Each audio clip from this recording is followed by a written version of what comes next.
Welcome back to LIFM, and we're going to be doing the 40 lands in our peasant cube. So we'll start off with some of the lands that don't really fall into any group of cards.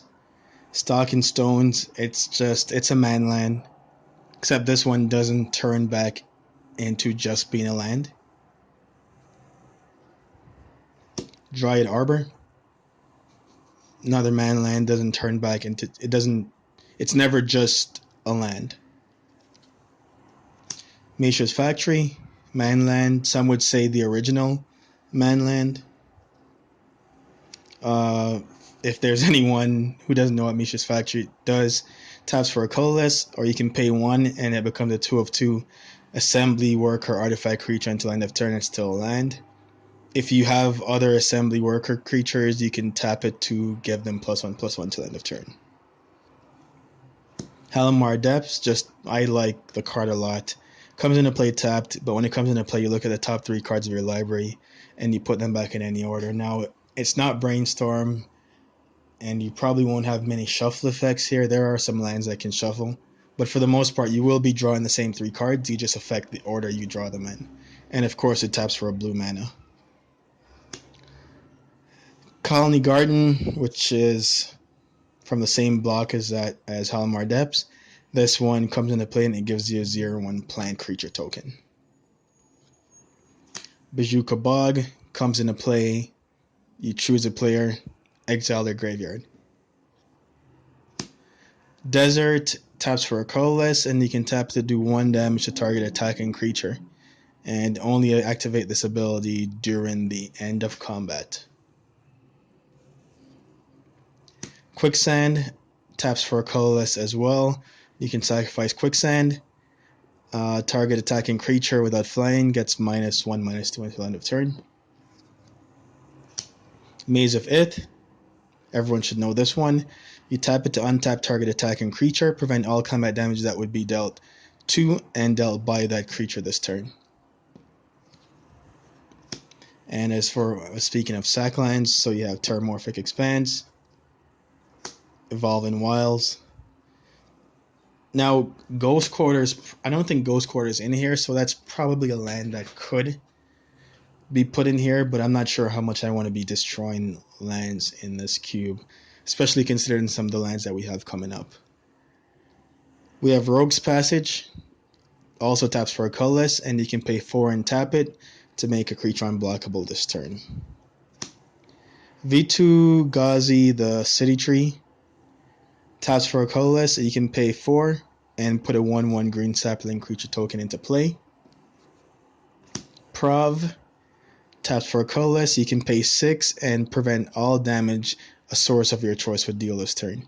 So in some ways, mana, it's weaker than Maze if you're just dealing with creatures, and in other ways, it's stronger. If mana is not a concern, this says a source doesn't untap the creature if the creature is a source, and if it's a spell, it still works. Next up, we have Sunhome, Fortress of the Legion. Sunhome is a really strong card. 4 mana, target creature gains double strike until end of turn. And then we go into the Guild Gates. Guild Gates are just lands that come into play tapped, and they tap for 1 of 2 colors. There was a few cards that could fetch Guild Gates or worked in conjunction with Guild Gates. That's not really a thing in this cube. They're just lands that can come into play tapped and tap for 1 of 2 colors. So, Demir Guild Gate, Azorius Guild Gate, I still need to get these foil. Gruul Guild Gate, Rakdos Guild Gate, Boros Guild Gate, Orzhov, Golgari, Simic, Selesnya, Izzet. And then we move on to they call them Karu lands or bounce lands or whatever. So I'm not a big fan of these lands personally, especially in EDH. A lot of times you just get blown up and you're 2 or 3 turns behind. For the cube, it's not that big of a deal. So I put all these ones in. For those who don't know, when they enter the battlefield tapped, and you have to return the land you control to its owner's hand. and they tap for 2 colors at the same time. So we have the Izzet, Bottleworks, Orzhov, Boros, Simic, Golgari, and next I have one of each of the refuges, at least the Zendikar ones. So we have Akum Refuge, Kazandu, Jor, Sajiri, Grey Pelt, and then we move on to some more manlands. So I basically have the whole set here. Forbidden Watchtower enters the battlefield tapped. It taps for white, and for a colorless in the white, you can make it a 1/5 soldier until end of turn. Treetop Village, which is probably the most famous out of all these, also comes into play tapped. It taps for a green, and for a green in the colorless, you can make it a 3/3 green ape with trample until end of turn.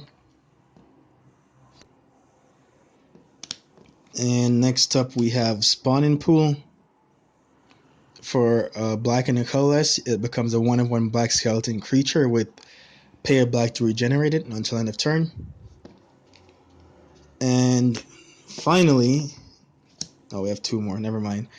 We have Fairy Conclave that turns into a 2/1 flyer for a blue and a colorless. And now finally, we have Gitu Encampment, which turns into a 2/1 warrior with first strike until end of turn for a colorless and a red. And that would conclude the lands for the cube. I haven't really been paying much attention to the recent common and uncommon lands, so I'd probably have to go through them to see if there's anything besides Ghost Quarter that I would consider putting in. But that does it for the cube.